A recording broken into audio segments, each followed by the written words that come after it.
Assalamualaikum warahmatullahi wabarakatuh. Allahumma salli ala Muhammad ya Rabbi salli alaihi wasallim. Allahumma salli ala Muhammad ya Rabbi salli alaihi wasallim. Allahumma salli ala Muhammad ya Rabbi salli alaihi wasallim. Allahumma salli ala Muhammad ya Rabbi salli alaihi wasallim.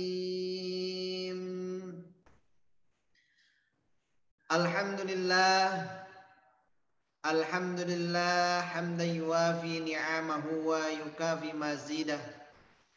Ya Rabbana lakal hamdu kama yanbaghi li jalali wajhikal karim wa adimi sultan. Subhanaka Allahumma la uhsis sanaa alaika anta kama asnaita ala nafsik. Asyhadu an la ilaha illallah wahdahu la syarikalah wa asyhadu anna Muhammadan abduhu wa rasuluhu alladzi la nabiyya ba'dah. Amma ba'd. Hadirin sahabat pemirsa yang dirahmati oleh Allah Subhanahu wa taala.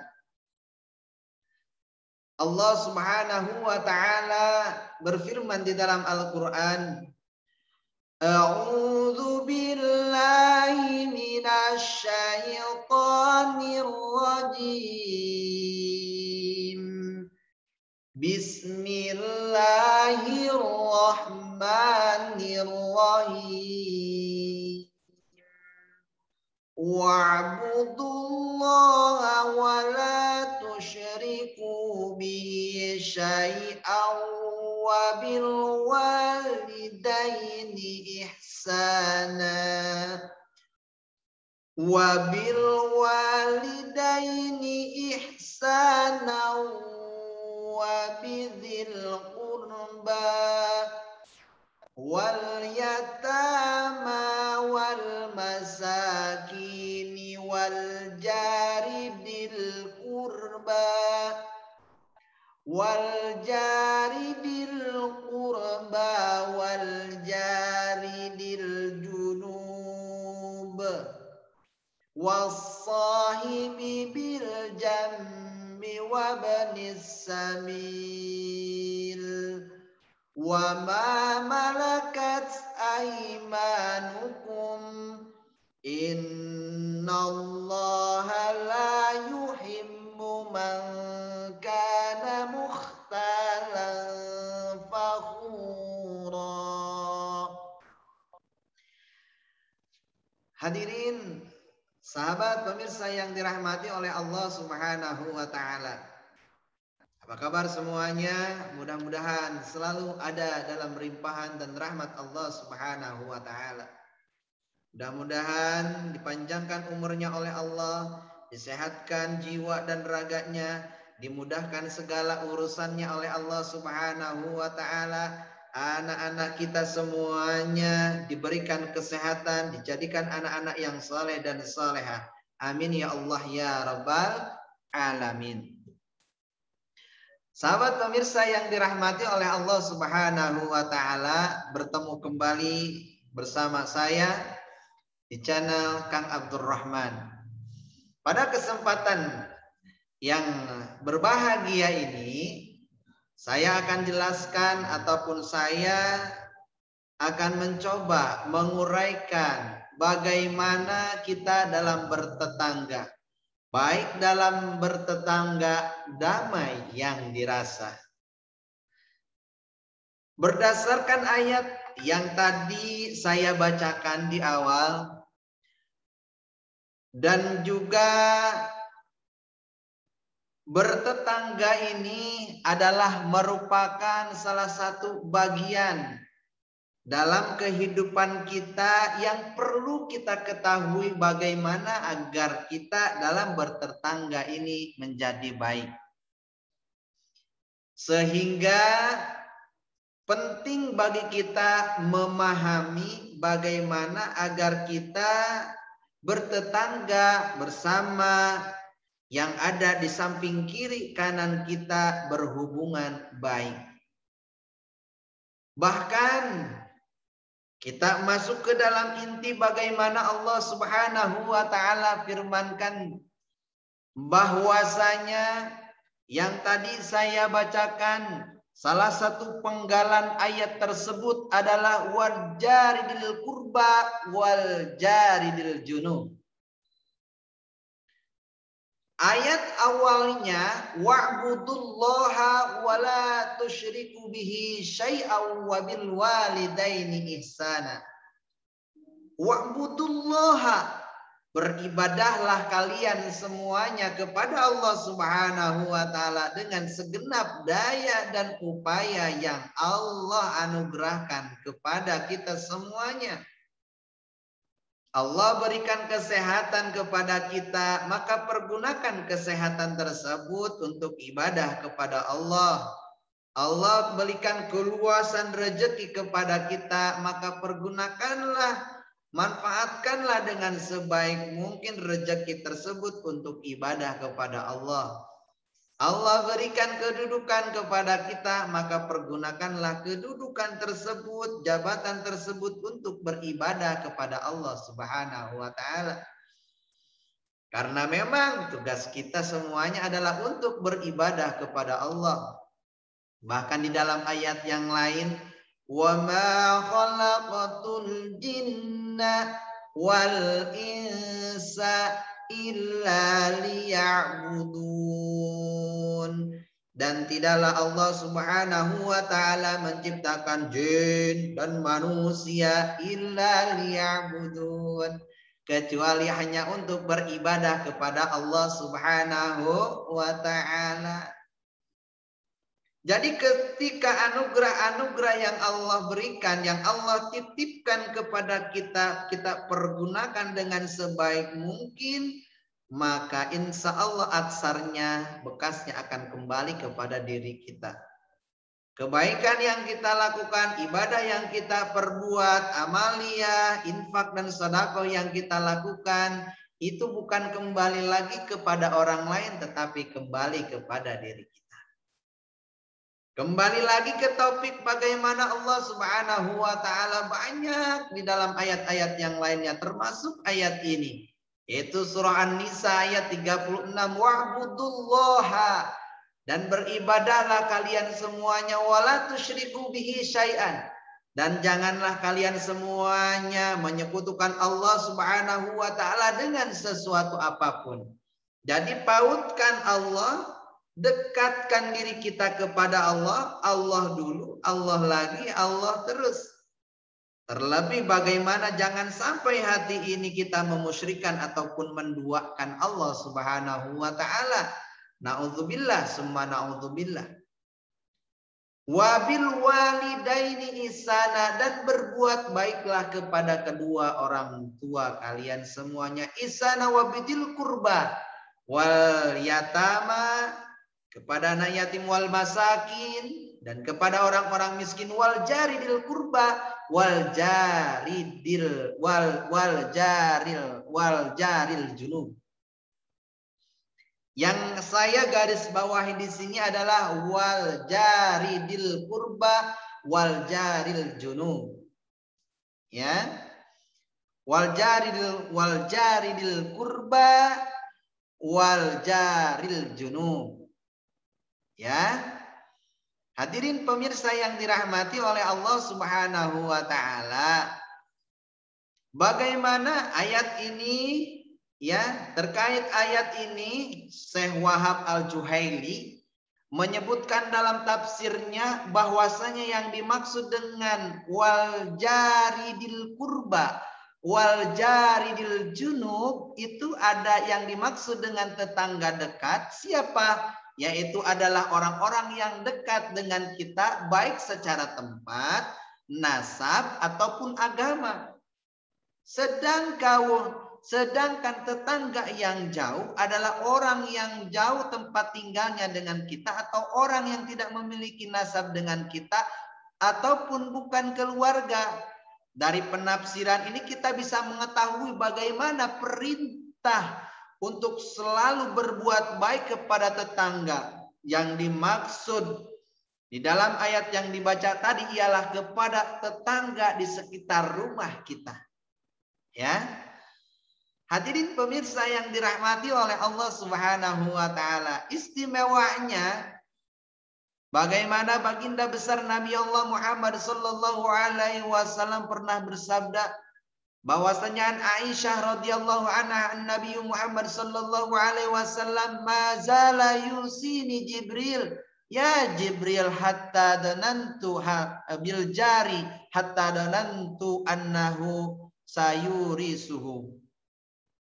Bagaimana daripada hadis ini bahwasanya Aisyah radhiyallahu anha yang diterima daripada baginda besar Nabi Allah Muhammad sallallahu alaihi wasallam, ya, Jibril mewasiatkan kepadaku, kata baginda Nabi, perihal tetangga, hingga aku menganggap bahwasanya tetangga menyangka bahwasanya tetangga akan menjadi ahli waris. Hadirin jamaah pemirsa yang dirahmati oleh Allah Subhanahu wa taala, saking dekatnya bagaimana baginda besar Nabi Allah Muhammad sallallahu alaihi wasallam tadi dikatakan bahwasanya datang malaikat Jibril dan menyampaikan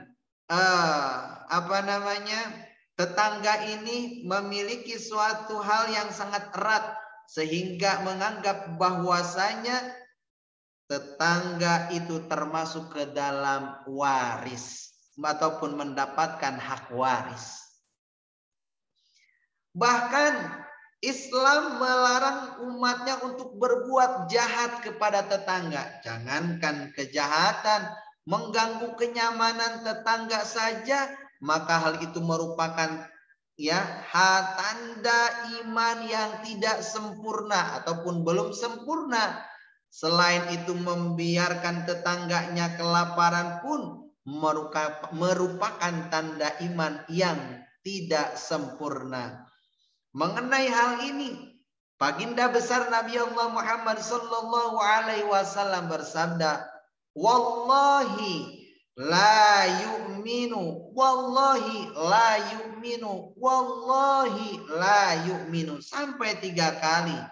Qila wa man ya Rasulullah? Qala alladzi la ya'manu jaruhu biwa'iqatu.